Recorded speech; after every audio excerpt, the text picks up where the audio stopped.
2 years before some of the food my body to get used to it. So don't force yourself because you want to make yourself to belong, start behaving as you are not. So you should be yourself, because according to the Japanese industrialist, actually the founder of the Toyota company, he said a gentleman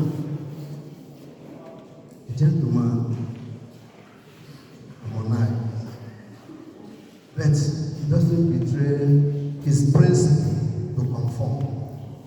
So that's how we face culture in this our society. Don't conform because it might be detrimental to you as a person, psychologically and otherwise. So, of course, we know the key concept of in this course, of course, we talk about culture, we talk about norms. Every culture has its own approach to the reality of life. How they marry, what they eat, how they dance, even how they relate. In some certain society, in our class here, women should stay separate and men stay separate. So these are things you are going to see. So there are some certain behavior which is not acceptable in one culture, it is acceptable in the other. For instance, when we were growing up, it is assumed that you don't collect something with the left hand from an adult, or even to anybody. So, and up till now, I still have it in the back of my mind that though I don't have that to give somebody something with my left hand, I feel it as disrespectful. It is against our cultural norm. How many of us still practice that? Can you raise up your hand? Do you still give something with your left hand to somebody? Yeah? Do you practice? Do you respect it, or do you practice? You respect it. So these are some of those norms. Of course, it might look simple, but if you don't behave well, you might be disrespecting someone. In some certain society, there is even language, how you speak with elders and how you speak with your age mates, especially in Japanese culture. How you greet elders is different from how you greet your mates. So these are things that exist. So now, the peoples of Nigeria. You go when? Yeah. You go when? Yeah. Hausa when? Yoruba when? Igala when? So this is part of us. So that whenever you are, and they say you go when, and you say, yeah, you identify yourself, because this is how the world knows us. The world knows us as people of diverse culture, and we have to accept that. So of course, Igbo culture, as I said, we have even though we are Igbo people, we have a different dialect. You know, people speak with different tongues. So that's why when we say that we are unique Igbo people, someone will, because we cannot speak like others. So even though we are one, there are still so many different things that distinguish us from where we were born and where we were grown up. So the culture of Igbo, of course, some people say that we are individualistic.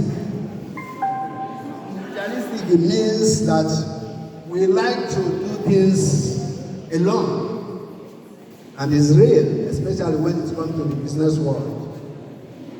I'm an economist, and most often, even when I was in overseas, when I meet Igbo people, I keep encouraging them.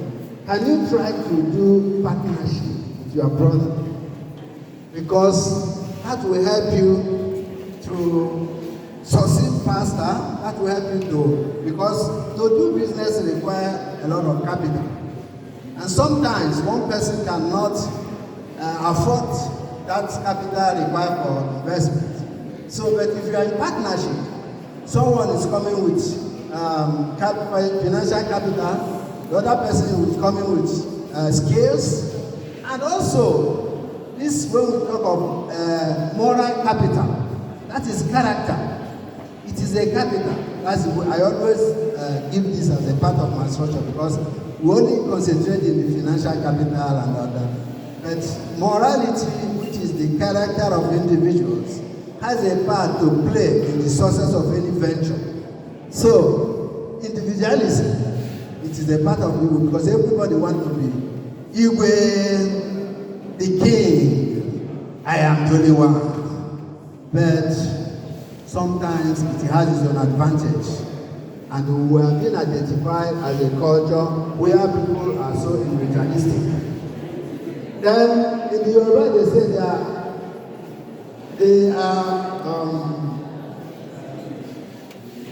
that is describing their culture. They say they have respect for elders. They have respect for elders. And that's why I was telling you that when you see a king, you have to bow down for a king and greet the king. And that's how we are elder as well. But in our culture, so whether you are elder, it doesn't matter to some people. Because the person thinks he's more educated than you, he has more money than you. So what makes a difference? Why then should I even respect you? So this is a part of our culture. So it now depends on us to think, is it the right way? Is there anything we can learn from the other culture to improve our own culture? Is there that gap? Because respect is a reciprocal.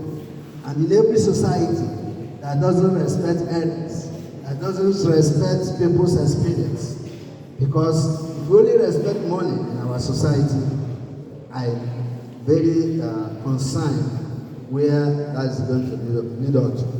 So, then the Hausa, in their own culture, they say they live a communal life. Communal life, for instance, if you go where they live,